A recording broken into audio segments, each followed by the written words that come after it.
नमस्कार, मैं Nancy Rawat. The Bharat में आपका स्वागत है। नमस्कार, मैं हूं कपिल तिवारी। प्रस्तुत हैं आज के मुख्य समाचार। महाराष्ट्र में भारी बारिश के चलते लाखों हेक्टेयर फसल बर्बाद। अर्पिता के एक और ठिकाने से मिले 20 करोड़ रुपए, 3 किलो सोना भी जब्त। ICMR ने सैंपल से मंकीपॉक्स वायरस को किया अलग। भारतीय वैक्सीन बनाने में मिलेगी मदद। पूर्वी लद्दाख सहित देश के सभी सीमावर्ती इलाकों में मिलेगी 4G सेवा। मोदी कैबिनेट का बड़ा फैसला। अब खबर विस्तार से। देश के ज्यादातर हिस्सों में इस साल भारी बारिश के कारण बाढ़ के हालात देखे गए। वहीं भारी बारिश के कारण कई राज्यों में फसल भी बर्बाद हो गई। बताया जा रहा है कि इस मानसून में अधिक बारिश से महाराष्ट्र के मराठवाड़ा के 182 क्षेत्र प्रभावित हुए हैं। वहीं बारिश के संबंधित घटनाओं में 46 लोगों की जानें चली गई। एक रिपोर्ट के अनुसार यह बताया गया है कि साल में अब तक हुई भारी बारिश और बाढ़ के कारण महाराष्ट्र के मराठवाड़ा क्षेत्र के 6 लाख से अधिक किसान प्रभावित हुए हैं। किसानों के स्वामित्व वाली लगभग 3.80 लाख हेक्टेयर भूमि की फसलों को काफी नुकसान पहुंचा है। रिपोर्ट के मुताबिक बताया गया है कि मराठवाड़ा क्षेत्र के 8 जिलों में अधिक बारिश और बाढ़ के कारण 3,78,866 हेक्टेयर भूमि के 6.23 लाख किसान प्रभावित हुए हैं। इस रिपोर्ट के अनुसार मराठवाड़ा क्षेत्र के बारिश से संबंधित घटनाओं में कुल 660 जानवरों की जानें गई। तो दूसरी ओर बात करेंगे पश्चिम बंगाल में स्कूल के भर्ती घोटाले की।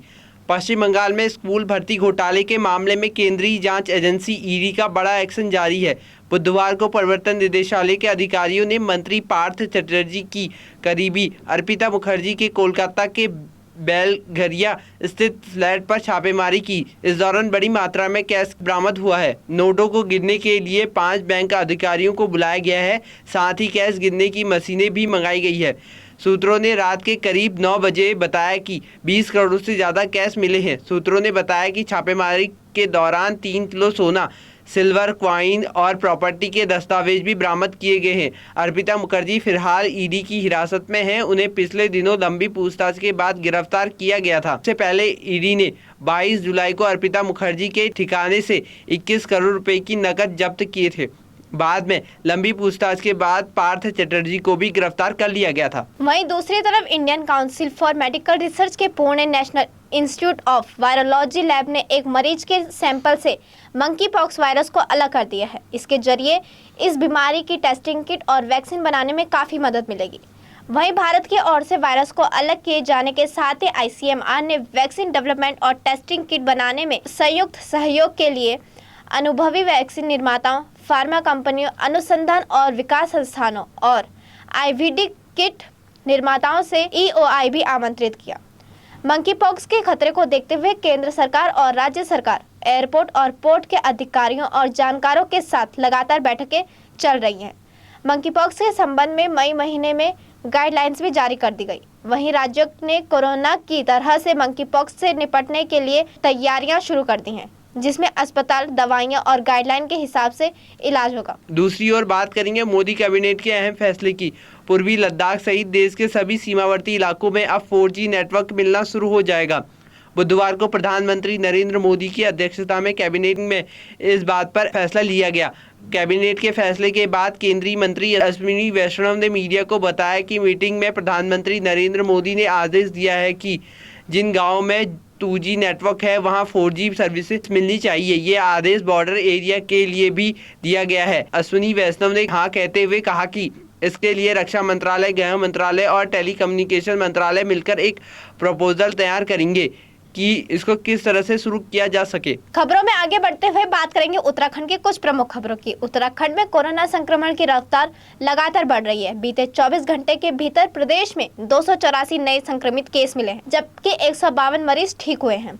बुधवार को एक भी संक्रमित मरीज की मौत नहीं हुई है। वहीं सक्रिय मरीजों की संख्या भी लगातार बढ़ रही है। प्रदेश में फिलहाल 1,301 कोरोना मरीजों का इलाज चल रहा है, जबकि मंगलवार को प्रदेश में 1,180 सक्रिय मरीज थे। स्वास्थ्य विभाग की रिपोर्ट के मुताबिक बुधवार को 1,524 सैंपलों की जांच रिपोर्ट नेगेटिव आई है। वहीं देहरादून जिले में सबसे ज्यादा 164, हरिद्वार में 20, नैनीताल में 41, उधम सिंह नगर में 17, अल्मोड़ा में 15, चमोली में 10, बागेश्वर और चंपावत में 2-2, पौड़ी में 5, पिथौरागढ़ में 1, रुद्रप्रयाग में 3 व टिहरी में 4 संक्रमित मरीज मिले हैं। उत्तरकाशी जिले में एक भी संक्रमित मरीज सामने नहीं आया। प्रदेश की रिकवरी दर 94.79% और संक्रमण दर 15.71% हो गई है। अब वक्त है एक छोटे से ब्रेक का, फिर लौटेंगे। ITM हमारा, इस इसमें बहती ज्ञान की गंगा है, इसमें रहती प्रेम की यमुना है, सिद्धांतों का उच्च हिमालय है, भक्ति सिखाता एक तिरंगा है। गुरुकुल जैसा प्यारा ये ITM हमारा, सच्चे सपनों सा प्यारा ये ITM हमारा, ITM हमारा, ये इंस्टीट्यूट हमारा, सच्चे सपनों सा प्यारा ये ITM हमारा, ITM हमारा, ये इंस्टीट्यूट हमारा, सच्चे सपनों सा प्यारा ये ITM हमारा। ब्रेक के बाद आप सभी का स्वागत है फिर से खबरों में। खबरों का सिलसिला आगे बढ़ाते हुए बात करेंगे उत्तराखंड की खबरों की। पर्यटन प्रदेश उत्तराखंड में पार्किंग की समस्या अब दूर होगी।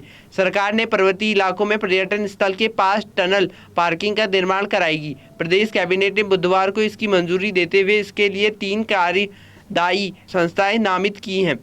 साथ ही पर्वतीय क्षेत्रों में भूस्खलन की समस्या का समाधान करने के लिए देहरादून में एक केंद्र स्थापित करने के लिए Uttarakhand landslide mitigation and management centre की नियमावली को मंजूरी दी गई है। मुख्यमंत्री पुष्कर सिंह धामी की अध्यक्षता में हुई कैबिनेट की बैठक के बाद सचिवालय स्थित मीडिया सेंटर में मुख्य सचिव डॉक्टर SS संधू ने मंत्रिमंडल के फैसले की जानकारी दी। उन्होंने बताया कि कैबिनेट में कुल 36 प्रस्ताव आए हैं। इनमें से 35 को मंजूरी दे दी गई है। एक प्रस्ताव पर मुख्य सचिव की अध्यक्षता में कमेटी बनाई गई है। बकौल मुख्य सचिव पर्यटन सीजन, चारधाम यात्रा जैसे मौकों पर पार्किंग की समस्या पहाड़ में सबसे बड़ी चुनौतीपूर्ण है। खबरों में आगे बढ़ते हुए बात करेंगे अंतर्राष्ट्रीय खबरों की। पाकिस्तान में आर्थिक हालात खराब होते जा रहे हैं। इस बीच पाकिस्तान के पूर्व प्रधानमंत्री इमरान खान ने जल्द ही आम चुनाव कराए जाने की मांग की है। इमरान खान ने बुधवार को दोहराया कि केवल जल्द ही आम चुनाव ही पाकिस्तान में आर्थिक और राजनीतिक संकट को खत्म कर सकता है। पाकिस्तान के पंजाब प्रांत में हाल ही में हुए उपचुनाव में पूर्व PM इमरान खान की पार्टी PTI ने बड़ी जीत हासिल की थी। हालांकि उन्होंने बाद में यह भी दावा किया कि उन्हें हराने के लिए हर संभव कोशिश की गई थी। रिपोर्ट के मुताबिक PTI के प्रमुख ने कहा कि वक्त पर चुनाव देश को आर्थिक संकट से निकाल सकता है। उन्होंने इलेक्ट्रॉनिक वोटिंग मशीनों के विरोध के लिए चुनाव आयोग को भी आड़े हाथ लिया। इमरान खान ने कहा कि EVM से भ्रष्टाचार के अनगिनत तरीकों को रोका जा सकता है। इसके लिए विरोध भी किया गया। वहीं दूसरी ओर ताइवान पर चीन के दावों को लेकर अमेरिका के साथ उसकी तनातनी बढ़ती ही जा रही है। दोनों देशों के बीच बढ़ते तनाव को कम करने के लिए अमेरिकी राष्ट्रपति जो बाइडेन और चीन के राष्ट्रपति शी जिनपिंग गुरुवार को 28 जुलाई को बातचीत करेंगे। एक अमेरिकी अधिकारी ने इस बात की पुष्टि करते हुए बताया कि ताइवान पर चीन के दावों के बाद अमेरिकी और चीन के बीच 4 माह बाद बातचीत शुरू होगी। कांग्रेस के उच्च डेमोक्रेट और राष्ट्रपति पद के उत्तराधिकारी के रूप में दूसरे स्थान पर रहने वाली हाउस स्पीकर नैन्सी पेलोसी द्वारा ताइवान की यात्रा की संभावना ने अमेरिका और चीन के बीच रिश्तों में नए सिरे से तनाव पैदा कर दिया है। अमेरिकी राष्ट्रपति जो बाइडेन और चीन के राष्ट्रपति शी जिनपिंग के बीच गुरुवार को होने वाली वार्ता बहुत अहम मानी जा रही है।